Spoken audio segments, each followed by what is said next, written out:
You're listening to the Dibbly Dobbly Podcast.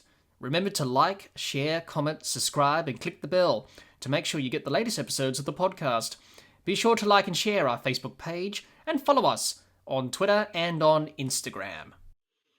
Hi everyone and welcome back to another episode of the Dibbly Dobbly Podcast. On today's episode, we're reviewing the ICC World Test Championship Final for 2025 between Australia and South Africa.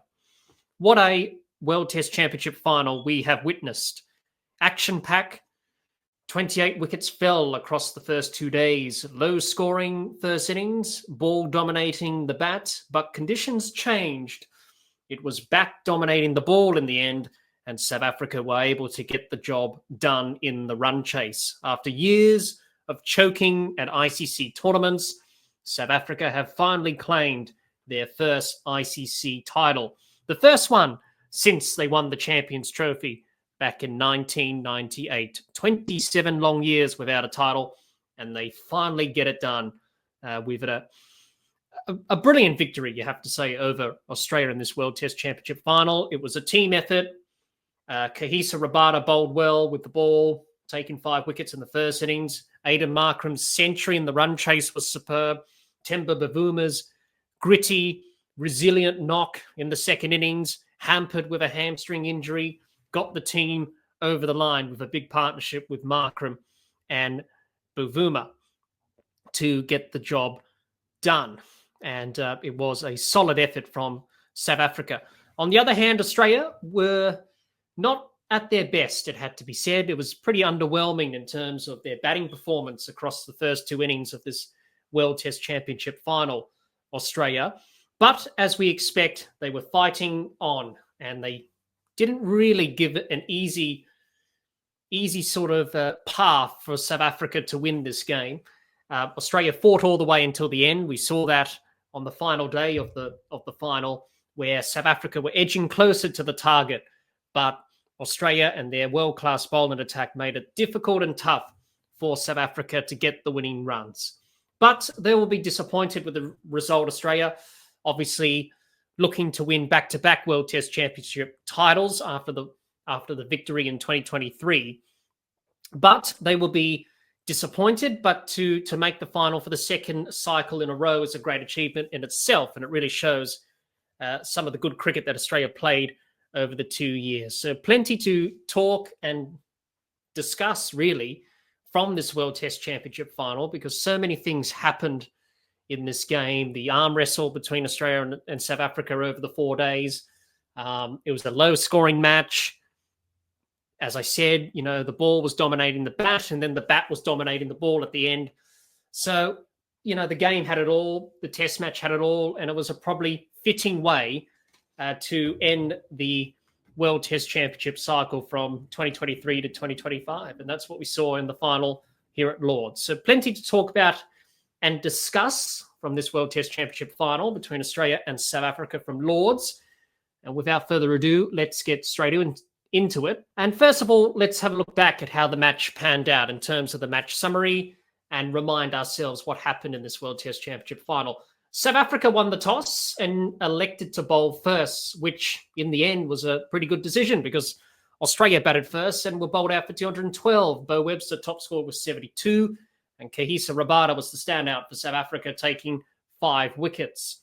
South Africa in their first innings were bowled out for 138. David Bedingham top scored with 45, and Pat Cummins, the Australian captain, how often has he produced these magical spells of bowling? He took 6 wickets and led the way with the ball with Australia in their first innings when it came to the bowling side of things. In the second innings, Australia were bowled out for 207. Mitchell Starc top scored with 58 not out. It was a very gutsy innings from Mitchell Starc. Kagiso Rabada led the way with the ball for South Africa, taking 4 wickets, just like he did when he took 5 in the first innings. And South Africa needed 282 runs to win.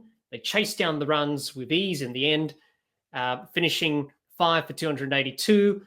Aiden Markram top scored with 136, and Mitchell Starc took 3 wickets with the ball for Australia. And South Africa won by 5 wickets and claimed their first World Test Championship title. And Aiden Markram, rightly so, named the player of the match for his superb 100 in the run chase, which was a pivotal innings in terms of getting South Africa over the line. So that's pretty much what happened in this World Test Championship final between Australia and South Africa from Lords. Now, what were the key moments and key factors? There were so many key moments and key factors that pretty much decided how this game was going to go. Well, first of all, South Africa winning the toss was a big moment, and bowling Australia out for 212 under overcast conditions on day one was a good result for South Africa. That was definitely a deciding factor in terms of them going on to win this World Test Championship final in the end.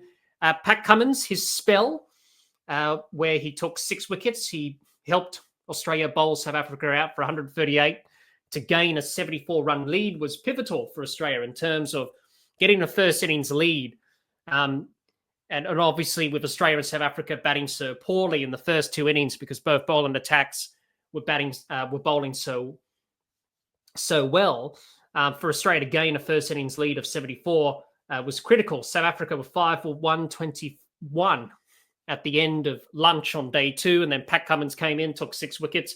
He took the last 5 wickets, and South Africa had a batting collapse. I think they lost 5 for not many after lunch, and Pat Cummins really turned the game on its head there. And then Alex Carey, Mitchell Stark's 7th wicket partnership of 61, and then you have Stark and Hazelwood, the 59 for the 10th wicket partnership, rescued Australia from 7 for 73 to 207 all out in their second innings to help Australia set South Africa 282 runs to win. Those 2 partnerships were very critical and very crucial for Australia because Australia at 7 for 73, I think the lead at that stage was around about 140. So it could have been a lot different for South Africa. They could have been chasing a lot less than they did in the end. But with Carey, Stark, Hazelwood and Stark and those partnerships, they rescued Australia, and Australia were able to post 282. But probably the biggest key moment, probably the biggest deciding factor of this World Test Championship final was the Aiden Markram and Temba Bavuma partnership. 147 for the 3rd wicket. Pretty much got South Africa home in the run chase. The pitch flattened out. Conditions were much easier for batting. The ball was not doing as much as we saw on day 1 and day 2. And Markram and Bavuma batted superbly in that partnership. And that got South Africa over the line in the end to claim victory. So those were some of the pivotal key moments and moments that really decided how this World Test Championship final ended in the way it did, with South Africa going on to win this World Test Championship final at Lords. Now, let's talk about Australia and talk about how they went about things in this World Test Championship final in terms of their performance with both batting and bowling. They'll be disappointed, Australia, no doubt. Disappointed with the result. They were the favourites coming into this World Test Championship final. And to perform the way they did, I think they'll be very disappointed with how things turned out. And no doubt they'll be disappointed with how the final ended and the result of the game, obviously. But I think they'll be disappointed about their performances. I think some of the batters will be disappointed about the way they batted. The bowling group bowled well in the first innings, but in the second innings they struggled because the pitch flattened out and it got easier for batting. So let's just have a bit of a recap with what they did with the bat and then with the bowling side of things. So with the batting side of things, bowled out for 212 in the first innings. Difficult conditions, it had to be said. So it was a very good toss to win for South Africa. Overcast skies on day 1. And it was a very good toss to win. Australia bowled out for 212. Steve Smith, Bo Webster, and Alex Carey, the partnerships they had were looking good for Australia in terms of rebuilding the first innings for Australia. Smith and Webster added 79 for the 5th wicket. And then obviously Carey and Webster added 46 for the 6th wicket. So those 2 partnerships were looking like getting Australia back on track to post a very competitive score in the first innings. But ultimately, once Smith, Webster and Carey went, things went a little bit downhill for Australia in their first innings. And it pretty much started with Alex Carey. Alex Carey, after tea on day one, played a reverse sweep and got bowled by Maharaj around his legs. And he was gone for 23. And that started a batting collapse where Australia lost 5 wickets for under 20 runs. And the tail enders, Cummins, Stark, Lyon and Hazelwood, didn't stick around for long. Their scores and how many balls they faced suggested that. And it was really difficult for the tail to post some runs. And that's what happened there in Australia's first innings. So the first innings didn't quite go to plan for Australia. Steve Smith batted well. He looked like he was certainly going to score 100 until he got out to Aidan Markram playing that, shot the way he did, trying to look to dispatch Markram over to the offside, got a thick outside edge, and Marco Janssen took the catch, juggled it at slip. Bo Webster batted well for his 72. So both of them looked comfortable at the crease, and Australia weren't able to post the big runs in the first innings. So the first innings didn't quite go to plan for Australia with the bat. The second innings was even worse than the first innings. So bowled out for 207 in the second innings, Australia. They set South Africa 282 runs to win, which was not a bad target to set. But as we saw, the pitch was starting to flatten out, and South Africa had a bit of problems trying to wrap up the Australian second innings. Australia were in trouble. It was 7 for 73, and they were only leading by 147 runs at that stage. So South Africa were looking like chasing something under 200, which would have been an ideal result for them. But in the end, Australia were able to rescue themselves out of a jam. And that's not a surprise with Australia. If they find themselves in trouble, they always find a way to fight out of it. And they certainly did that. Alex Carey, Mitchell Stark had a good partnership together for the 7th wicket. For the 8th wicket. They came in and put on 61 for the 8th wicket. And then obviously Mitchell Stark went on to score a half century, 58 not out. He top scored in the innings for Australia. And Josh Hazlewood came in to join Mitchell Stark, and they added 59 for the 10th wicket and were able to get Australia to that 282 mark to set South Africa to win. So Australia got themselves out of a jam there. So the batting overall for Australia, you can understand why they struggled. Number one, because of the conditions and the way the test match was going. We saw in the first innings and the second innings, they struggled. South Africa bowled well. Rabada and Janssen and Ngidi, really did a job on Australia. But it was a test match that we all knew that going into it, that both bowling attacks will definitely have the edge on the batting groups. And that's certainly what happened. The top three, Khawaja, Labuschagne and Green, failed. You can see by their scores, Khawaja 0, 22, Labuschagne 17 and 6. Cameron Green's experiment at number 3 didn't go well. He only scored 4 runs for the test match, and he got out for a second ball duck in the second innings, batting at number 3. So the experiment of batting Marnus at the top of the order didn't quite work out. We know Marnus has some form problems, and obviously the writing's on the wall for him to be dropped, which is growing after this World Test Championship final. Cameron Green coming back into Test cricket after a year off because of his back injury. Obviously scoring some runs in county cricket for Gloucestershire and scoring some hundreds there. But coming into a Test match where you haven't played Test cricket for a year and you're facing the likes of Rabada and Janssen, batting at number 3 where the ball's doing all sorts, as we saw in this Test match, it wasn't the Test match to remember from Cameron Green. So it was disappointing there. So there's been a lot spoken about the top 3 for Australia in terms of, having Labuschagne open in this Test match. Should it have been Sam Constas? Should Josh Inglis come into the side? In the end, they went with Labuschagne to open, Green at 3, and it didn't quite work out. So hindsight's a wonderful thing, but it didn't quite work out. Usman Khawaja, we know he's getting towards the end of his career. He didn't have a great Test match either. The only 2 batters who were the real standouts, probably in the whole Test match, were Steve Smith and Bo Webster for Australia. And both of them batted well in the first innings. Steve Smith looked really comfortable. He looked like he was batting on a different surface in the first innings, where the rest of the Australian batters were struggling. He was batting on another level. And, certainly, guaranteed to score 100, but then got out to Aiden Markram playing that shot, got the thick outside edge, and it went straight to Marco Janssen, who juggled it at slip. And Steve Smith wasn't happy about getting out to the part-timer and Markram. And then you had Bo Webster, who didn't look comfortable at the start of his innings. Rabada was bowling well to him, and Janssen and South Africa were really keeping him down.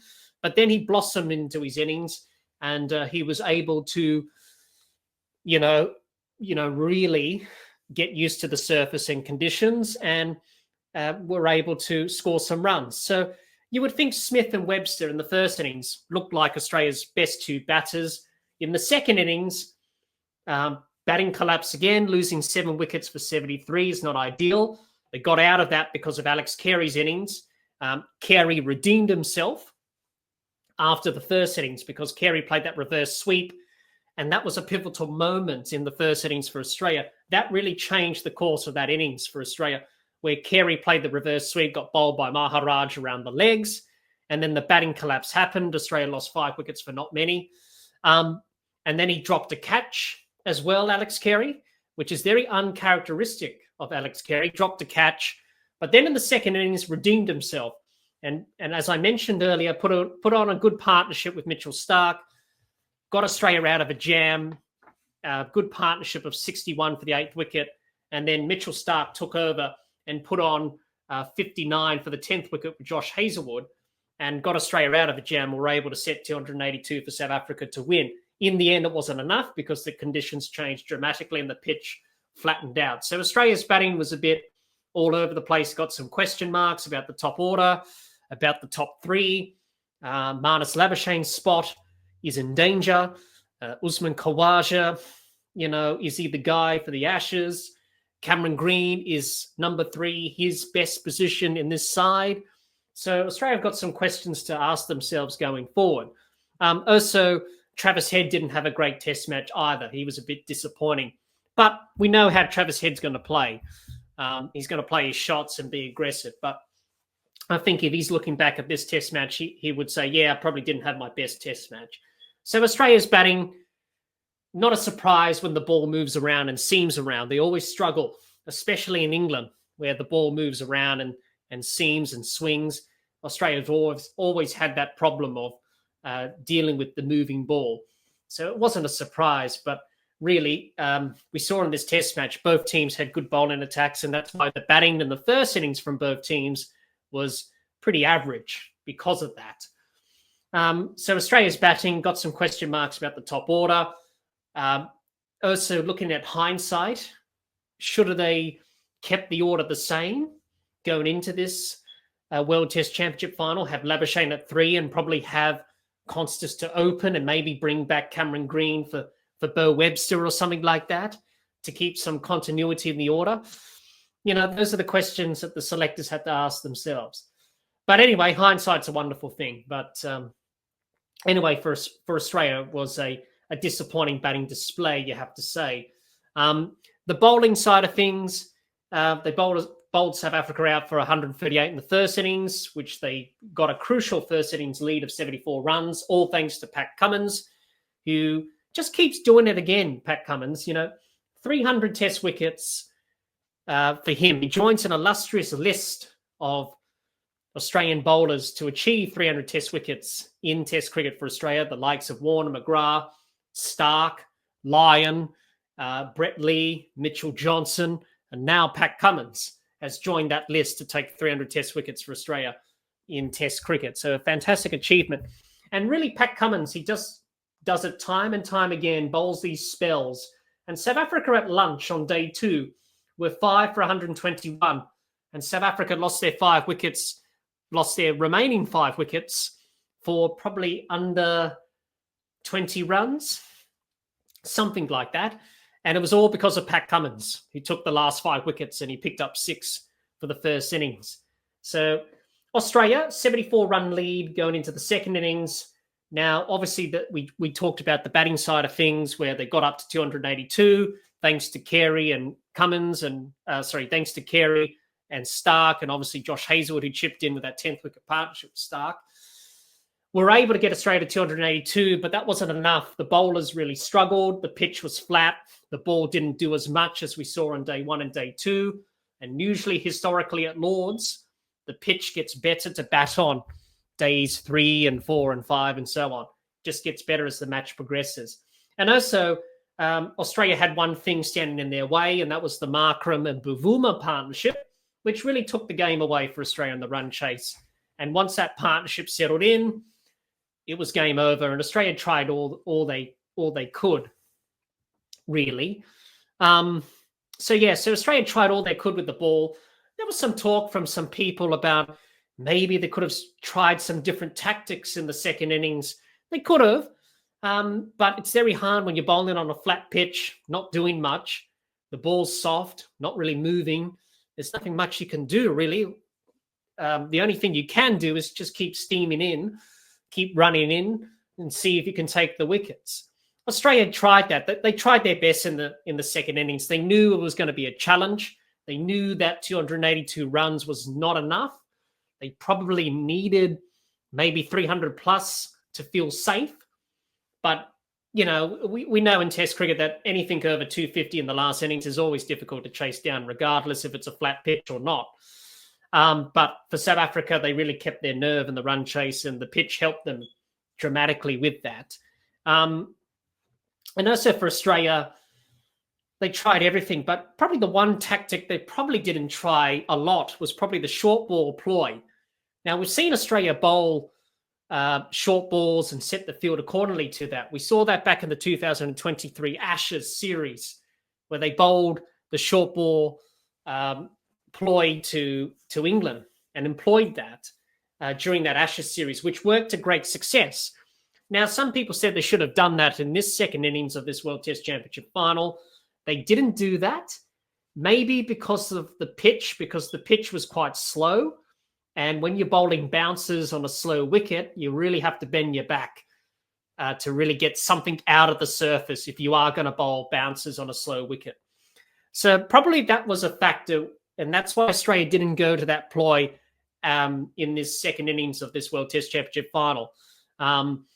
They bowled some short balls occasionally to keep the batters honest, but really there was no pace in the surface to work with, and that's why they didn't go with that ploy.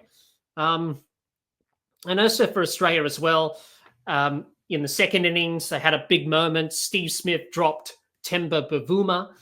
Now, at that stage, when Smith dropped Bavuma, he was on 2, and that was off the bowling of Mitchell Stark. And South Africa were 2 for 76 at that stage. They needed 206 runs to win from that position.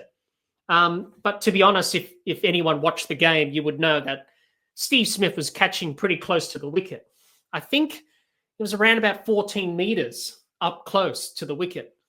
Now, you're not going to catch many edges at slip if you're catching 14 meters up towards the pitch. Steve Smith did. He got a hand to it. He dropped it. Very difficult chance when you're catching that close to the wicket, but he also popped out his finger, which was a bit of a sour taste for Australia in terms of not having Smith out there on the field, because he popped his finger out and he had to get some treatment for that. People say that was a big moment in the game. Yes, it was. And Bavuma went on to play the innings that he did. And obviously the partnership with Markram. But really, it was a tough, difficult chance, especially when you're catching so close to the wicket. You're not used to that as a slip fielder. You're used to catching balls deep behind the wicket, not up close. The reason that Steve Smith did that, and we saw that from South Africa as well, is because of the surface. The surface at Lords was quite slow, and edges weren't carrying to the slip cordon. So therefore, both teams were looking to stand closer to the wicket, and we had some fielders wear some helmets at slip. So if Steve Smith didn't do that, then he probably wouldn't have gotten a hand on it, because it probably wouldn't have carried because of the slowness of the surface. But apart from that, Australia, as you expect with a world-class bowling attack, they made it hard work for South Africa. South Africa didn't find it easy towards the end of the run chase.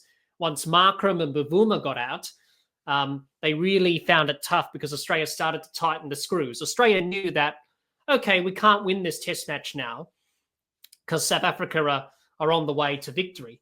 But what we can do is bowl tight, really squeeze them and see if they can, get through that, which South Africa did, and they were able to score the runs and win the game. So looking back on Australia's bowling performance, they'll be happy about the first innings. The second innings was tough work because of the nature of the surface. It flattened out and batting became easier. But I think overall, from a team performance, they'll be disappointed, especially the first innings batting. They had an opportunity to probably get over with the nature of the way the conditions were and the way that the game was going in the first two innings for both teams. It was a low-scoring affair. If Australia could have got over 300 in the first innings, it would have been a good result. Unfortunately, they couldn't do that. Smith, Webster, Carey were looking good and then obviously got out. And then when Carey got out on day one after tea, playing the reverse sweep and got bowled around his legs, that started the batting collapse and Australia were posting 212. The second innings, they'll be disappointed about losing 7 for 73. That really put them back because they were able to, in the end, they did well to get 282 because of Carey and Stark and obviously Josh Hazlewood's partnerships. But if you take those partnerships away, Australia, would have been probably setting South Africa probably something under 200 to win. Because when Australia was 7 for 73, they were only leading by 147, I think, at that stage of the test match. So, they'll be disappointed about the batting collapse. The top three didn't fire. Marnus, his struggles with form continue. Khawaja as well. Green batting at number 3. It's a different position for him. Travis Head didn't have a great test match. So it just didn't quite go to plan for Australia in this test match. They weren't quite at their best. And I think that's pretty evident with the batting side of things. And you could argue probably the same with the bowling side of things as well, especially in the second innings. Not so much in the first innings because the pitch did a bit. The second innings is where the pitch flattened out and, they looked pretty pedestrian. And you don't say that often about an Australian bowling attack of this quality, but that's what happened and South Africa were able to get the job done. So Australia will be disappointed about how they performed in this World Test Championship final. They'll be disappointed, but, at the end of the day, South Africa thoroughly deserved their victory. And I think if Australia look back on this test match, they will probably say, yeah, we weren't at our best. South Africa were good. They were able to, win the key moments. And that's why they went on to win the World Test Championship final. Let's talk about South Africa and talk about their performance in this World Test Championship final. The winners of the World Test Championship final. South Africa thoroughly deserved their victory. And I think many people have said that, and many people would agree with that, is that they thoroughly deserve their victory. They've finally broken the drought. It's taken 27 years to win another ICC tournament for South Africa. You have to go back to 1998, 27 years ago, where they won the Champions Trophy. And since then, they haven't had success. They've been good in tournaments. They've been thereabouts, but they haven't been able to get the job done. And they finally got it done in this World Test Championship final. And they played some very good cricket. Let's talk about how they went on to win this final. First of all, with the batting side of things, let's recap the batting side of things for South Africa in this World Test Championship final. Now, in the first innings, they did well to bowl Australia out cheaply in the first innings for 212.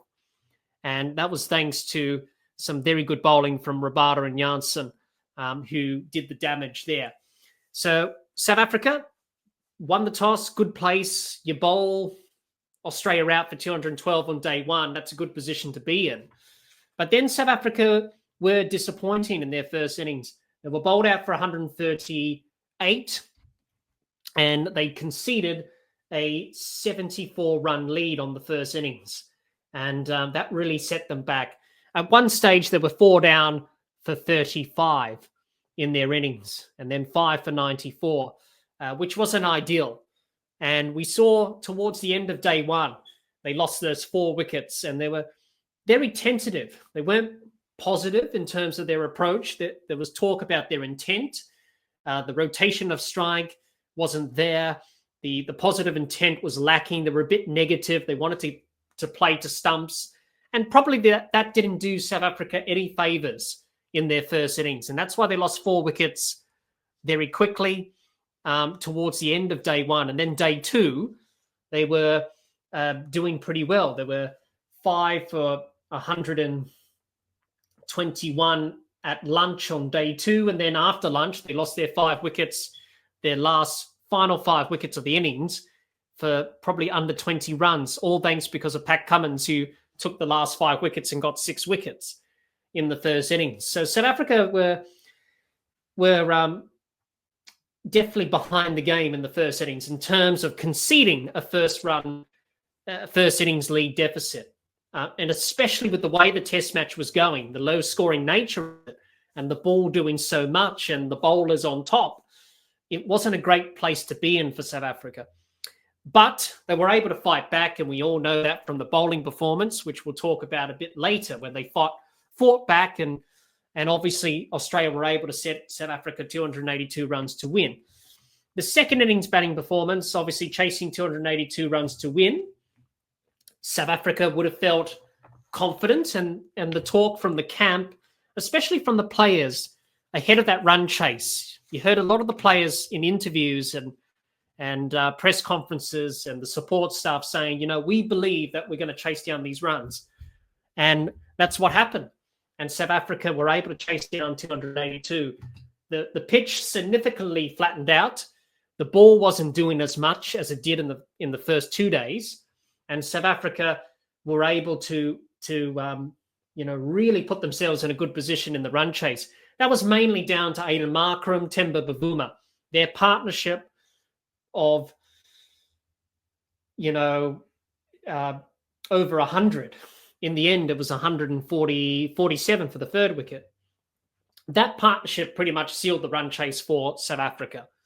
Markram's innings was top class. He was relaxed. He was cool, calm, and collective. And that's what you need. You need someone like that in a run chase. You need someone to go on and get a big score as well. He was the one to do that, Aiden Markram.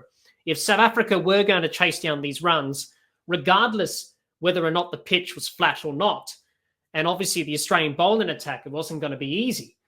But South Africa needed Markram or Bavuma, who are arguably probably their 2 best batters in the lineup. One of them needed to make a big score, or both of them needed to make big scores. In the end, it was Aiden Markram who did that. Bavuma chipped in with a good 66. And South Africa were able to chase down the runs. And Markram, let's talk about him first in terms of, the second innings and the run chase. A phenomenal innings. Effortless. Didn't really make a mistake. There were some plays and misses, and he had some close calls at times, which you do as a batter. But probably the one false shot he played was probably the one he got out to, where he hit it straight to Travis Head at square leg. And that was towards the end of the run chase on day 4 in that morning session. He should have been there at the end to get South Africa over the line, but his partnership with Bavuma was pretty much the telling point of the second innings. It pretty much decided that South Africa were going to win this World Test Championship final. So Aiden Markram probably played the innings of his career. He said that himself, I probably won't play another innings like this ever again. And he's probably right. But hopefully for him, this is the turning point in his career. He's got a lot of talent. He's got a lot of potential. Maybe he hasn't quite fulfilled that potential and talent over the years, but he certainly did that in this World Test Championship final. It was an innings of, of class. It was an innings of calmness. It was an innings of serenity. It was an innings of reassurance, and just telling South Africa and South African supporters that we've got this. Don't worry, we've got it. And they did. Temba Bavuma, let's talk about his batting quickly. Very gutsy cricketer, Temba Bavuma. And I think he's a very good captain. Now, under his leadership, South Africa have not lost a test match, including this World Test Championship final, which just shows the type of leader Bavuma is. He speaks very well. He speaks very graciously, a lot of humility, a very good captain for South Africa to have. And he played a very good innings in the second innings. He was gutsy. He was resilient. He had to fight through a hamstring injury. He was limping. He didn't want to retire hurt. And it just shows that gutsiness that Bavuma had. You know, him and Markram really took the game away for Australia in the second innings. So I was very impressed by the way that, he went about things, Aiden Markram, in terms of his batting, but also Temba Bavuma in terms of his innings as well. And South Africa were able to get the job done. It got a little bit dicey towards the end. Australia were bowling well, and once Markram and Bavuma went, you thought, is South Africa going to choke again? But they didn't.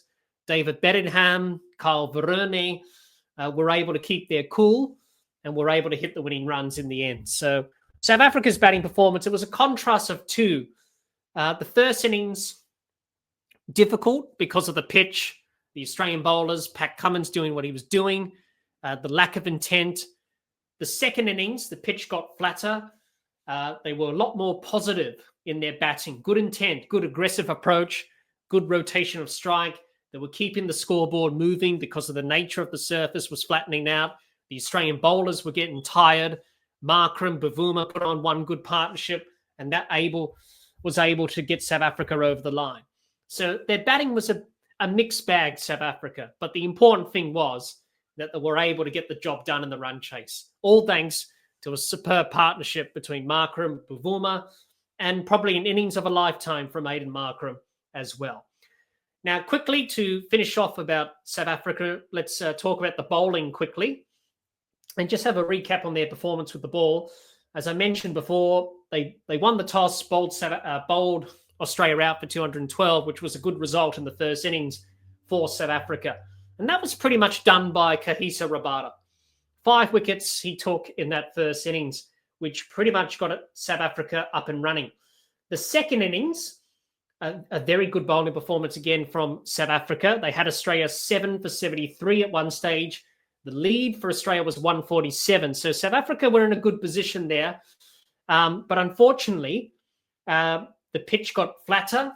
Alex Carey, Mitchell Starc, Josh Hazlewood built those partnerships, as I mentioned earlier when we talked about Australia. South Africa probably let Australia off the hook there a little bit, and Australia were able to set South Africa 282 runs to win. Also, there were some drop catches which didn't help either. Mitchell Starc was dropped twice. He was dropped on 12 by Verreynne off the bowling of Rabada.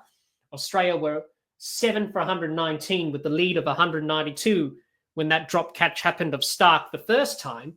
Then the second drop catch, he was dropped on 19 towards the end of the day, towards the end of day 2. And he was dropped on 14 by Janssen off the bowling of Wayne Mulder. And Australia were 8 for 142. They lost the wicket of Carey just before, and they were only leading by 218 runs.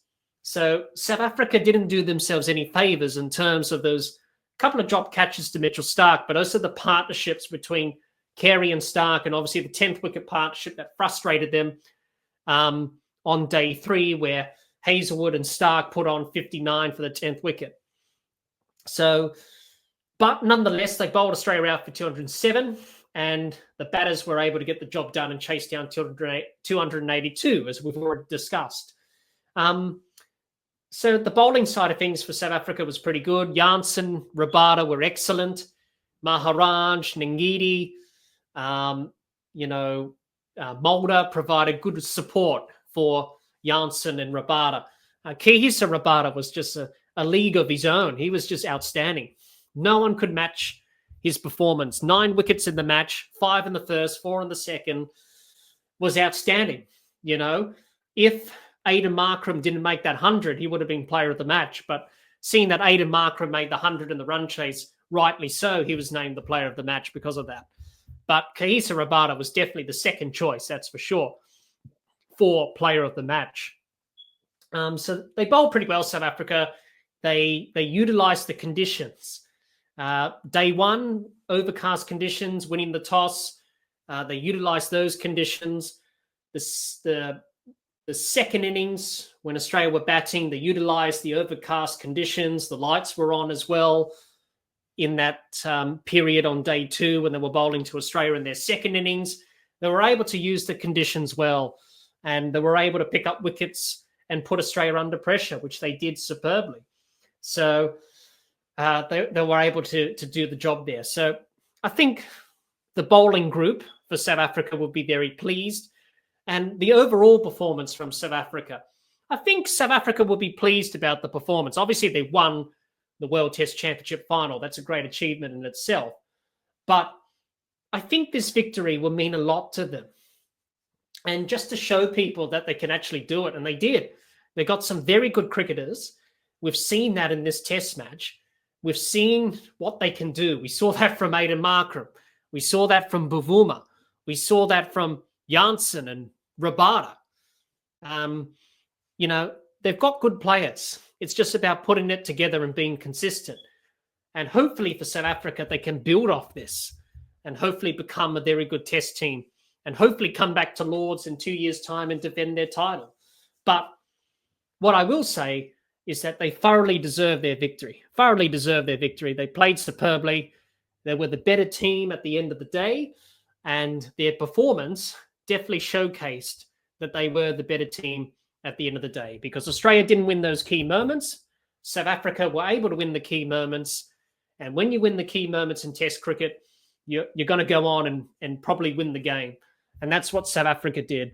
And that's why they won the World Test Championship final. Some final thoughts from me from this World Test Championship final. Some of my thoughts and observations. Well, I've got to say, what a test match. I think it's very good to have a World Test Championship final, to have a final at Lords. I think out of the two previous World Test Championship finals that we've had, in 2021 in Southampton at the Rose Bowl, where New Zealand played India, the one at the Oval 2 years ago in 2023, where Australia won against India. This one here at Lords had a different feeling because obviously it was at Lords, the home of cricket. It was a wonderful backdrop. The test match was exciting. We saw 28 wickets fall across the first 2 days of the test match. The bowlers were on top, then the batters came back. It was a real arm wrestle. It was in the balance for some time. And we saw some outstanding performances from Pat Cummins with the ball in the first innings, Mitchell Starc in the second innings, fighting back, scoring a half century, rescuing Australia out of a jam. We saw Smith and Webster batting well. We saw Aiden Markram's century, Temba Bavuma's gutsy knock when he was injured, some great bowling from Kahisa Rabada. The test match had it all. And it was a very good test match. And a very good test match indeed. But it also showcased the true meaning of test cricket and why we love test cricket and the ebbs and flows, the drama, and the stories that test cricket can create. And there's been a lot of stories that have come out of this test match. And that's the main one is South Africa winning. And as I've said numerous times in this episode, they thoroughly deserve their victory. They were the better team at the end of the day. And that was very evident. They played well, South Africa. And they've had a lot of people doubt them over the years. The media, fans, even their own fans have said, oh, South Africa, here we go again. They're going to choke. We've been in this position before. How many times are we going to choke to actually win one? And they did. They kept their nerve in this World Test Championship final, where they needed to win the key moments. They did. And they were able to go out and believe that we can actually do it. Now, hopefully this World Test Championship final victory for South Africa can change everything about Test cricket in South Africa. We know what the problems are there. We know the problems financially and other things on and off the field with South Africa, as has been the case with South Africa over their history, basically. But hopefully this will give people in South Africa some hope, some enjoyment, and hopefully it can change a lot of things with Test cricket in South Africa as well. Hopefully South Africa are going to come back in 2 years' time and defend their title, because that will be a great story in itself. But it's finally given them the belief that we can actually beat a very good quality side. And Australia are a very good team. You don't make 2 World Test Championship finals in a row if you're not a good team. And Australia are a good team, but they weren't at their best in this game. And talking about Australia, they'll be disappointed about the result. Yeah, the batting in this test match from Australia was poor. The top order was a mess, but the bowling performance was good in terms of the bowling attack that they had. They'll be disappointed, but there's no shame finishing runners-up. And I think everyone is happy that, South Africa were able to finally win a tournament. And enjoy the moment. And hopefully people will take South Africa a lot more seriously when it comes to ICC events. And when you look back with South Africa, they've been pretty consistent when it comes to ICC events. Yeah, we know about the choking story and all that stuff, the tag. But when you look back in the last couple of years, going back to the 2023 World Cup in India, semi-finalists, yes, they lost to Australia, but they finished in the semi-finals. Last year's T20 World Cup against India, they lost the final. World Test Championship final, they won. So they were bound to win one eventually. And that's what they did. And they thoroughly deserved their victory. And I think at the end of the day, regardless of the result, I think the true winner is Test cricket itself. The final showed that South Africa winning, what it means to both countries who played in the final, South Africa and Australia, what it means to everyone watching Test cricket at its best. And we certainly saw that in the final. And both teams provided some very good Test cricket. Even though the batting was a little bit up and down and the bowling was good, it was still a great Test match, given the nature of it and how both teams fought hard to try and win. And in the end, South Africa were too good, and they were able to win their first World Test Championship title. Thanks, everyone, for listening to our review of the ICC World Test Championship Final for 2025 between Australia and South Africa. If you're watching or listening to this episode of the podcast on our YouTube channel, let us know in the comments your thoughts on this ICC World Test Championship Final for 2025 between Australia and South Africa in the comments. We'd love to hear what you have to say. Thanks for listening. Until next time, keep safe and bye for now.